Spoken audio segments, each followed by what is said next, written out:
नमस्कार मैत्रिणींनो, आपण काळ्या भोपळ्याच्या घाऱ्या त्यानंतर रताळ्याच्या घाऱ्या खाल्लेल्या आहेत. पण आज मी अतिशय पौष्टिक असणारा या ठिकाणी दुधी भोपळा जो आहे तो आपण खात नाही किंवा आपल्याला आवडत नाही, आपल्या मुलांनाही आवडत नाही. दुधी भोपळ्याची भाजी खाल्ली जात नाही. तर मग आपण एक त्याचा वेगळा प्रकार करणार आहोत. तर या ठिकाणी मी आज एक दुधी भोपळा आणलेला आहे आणि त्याच्या घाऱ्या आपल्याला या ठिकाणी बनवायच्या आहेत. त्यासाठी लागणारं साहित्य आहे, मी या ठिकाणी एक दुधी भोपळा घेतलेला आहे, या ठिकाणी गूळ घेतलेला आहे, या ठिकाणी मी पांढरे तीळ घेतलेले आहेत, त्यानंतर 2 चमचे रवा घेतलेला आहे आणि या ठिकाणी सुंठ पावडर आणि तूप घेतलेला आहे. तर चला आपण आपल्या रेसिपीला सुरुवात करत आहोत. तर सर्वप्रथम हा जो भोपळा आहे मी स्वच्छ धुवून घेतलेला आहे. आता या ठिकाणी याला आपण मधून कट करून घ्यायचा आहे. यातला मी अर्धाच भोपळा वापरणार आहे.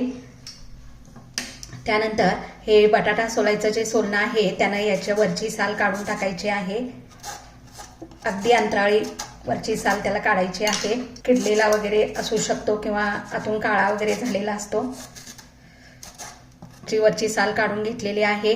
आता हा भोपळा मधून चिरून घ्यायचा आहे. तर हा जर भोपळा कवळा असेल तर असाच खिसायचा. जर थोडे त्यामध्ये मोठे मोठे बी दिसले तर यातले बी या ठिकाणी या पद्धतीनं काढून घ्यायचे आहेत. तर या पद्धतीनं हा भोपळा असा खिसून घ्यायचा आहे. इथे असा आपला हा भोपळा खिसून झालेला आहे. आता या ठिकाणी हा भोपळा आपण मोजून घ्यायचा आहे आणि आपल्याला मिश्रण तयार करायचं आहे. भोपळा हा वजन कमी करण्यासाठी सुद्धा याचा रस करून उपाशी पोटी पिलं जातं. तर ही जी मेजरमेंटची वाटी आहे या ठिकाणी आपण हा आपला भोपळ्याचा खिस मोजून घेणार आहोत. इथे गॅसवर मी एक कढई ठेवलेली आहे आणि त्यामध्ये हा भोपळा मी घालणार आहे. 1 वाटी आणि त्याच्यानंतर 2 वाट्या आपला भोपळ्याचा खिस झालेला आहे. बघा, जरासा वेळ झाला तरी हा भोपळा काळा पडू लागतो आणि पाण्याचं जे अंश आहे तो कम्प्लिटली कमी होईपर्यंत आपण गॅसवर याला या ठिकाणी हलवत राहणार आहोत. याचं सारण करण्यासाठी गूळ घेतलेला आहे. आता 2 वाट्या किस आहे म्हणजे 1 वाटी आपल्याला गूळ त्यामध्ये घालायचा आहे. याच्यामध्ये मी हा चमचा तूप घालत आहे. यामध्ये मी गूळ घालत आहे. गूळ हा तुम्ही तुमच्या आवडीनुसार कमी जास्त करू शकता. मी याची फ्लेम बारीक करायची आहे आणि त्याला सतत हलवत राहायचं आहे. या ठिकाणी आपला गूळ विरघळायला लागलेला आहे. थोडंसं उलटण्यानं त्या खड्यांना फोडायचं आहे किंवा नाही फोडलं तरी चालेल, आपोआप विरघळतो तो. हा जो बारीक रवा घेतलेला आहे तो या चमच्याने 2 चमचे बारीक रवा याच्यामध्ये घालत आहे, म्हणजे तो रवा त्यामध्ये चांगला भाजून शिजला जातो. आणि सुंठ पावडर घालत आहे या चमच्याने 1 चमचा, कारण कोणत्याही गुळाच्या पदार्थामध्ये सुंठ पावडर ही खूप छान लागते त्यामध्ये.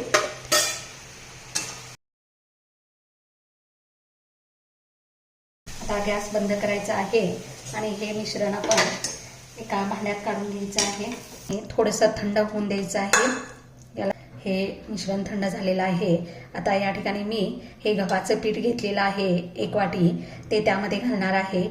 पीठ एकदम घालायचं नाही, जेवढं लागल तेवढंच त्यामध्ये बसेल तेवढंच पीठ आपण घालायचं आहे. सुरुवातीला मी 1 वाटी घेतलेला आहे. चिमूटभर मीठ घालत आहे. कोणत्याही गोडाच्या पदार्थामध्ये मीठ घातल्यावर त्याला आणखीन चांगली चव येते.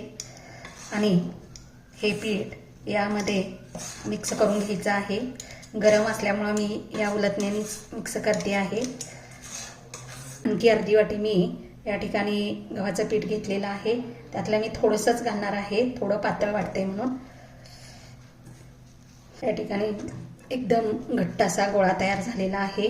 याला मी 5 मिनिटं असंच झाकून ठेवणार आहे. इथे 5 मिनिटं झालेली आहेत आणि या जो आपला गोळा तयार झालेला आहे त्याचे या ठिकाणी आपल्याला छोटे छोटे गोळे करून घ्यायचे आहेत. इथे आपले 4 गोळे तयार झालेले आहेत. आता यातला एक गोळा घेऊन मी याला वरून आणि खालून दोन्ही बाजूनी तीळ लावून घेत आहे. त्याला आपण लाटून घेणार आहोत. असल्यामुळे थोडंसं पोळपाटाला चिकटतं. आपली हे मी टोपणाच्या साह्याने याच्या घाऱ्या पाडत आहे. मी कशाच्याही साह्याने, वाटीच्या साह्याने सुद्धा पाडू शकता. अशाच सगळ्या घाऱ्या आपण करून घेणार आहोत. येथे आपल्या सगळ्या या ठिकाणी घाऱ्या तयार करून झालेल्या आहेत. आपण या ठिकाणी त्या तळून घेणार आहोत. येथे आपलं तेल गरम झालेलं आहे. तर मी गॅसची फ्लेम बारीक करून आता ह्या आपल्या घाऱ्या तळून घेत आहे.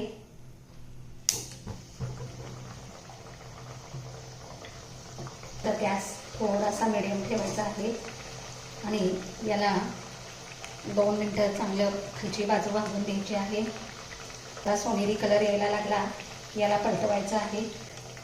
तर या ठिकाणी बघू शकता मस्त असा छान कलर आलेला आहे. तर इथे तुम्ही बघू शकता आपल्या घाऱ्या सोनेरी रंगावर भाजून तयार झालेल्या आहेत.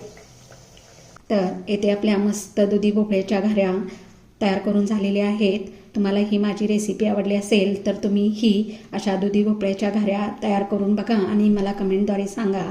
आणि माझ्या चॅनलला लाईक आणि सबस्क्राईब करायला विसरू नका.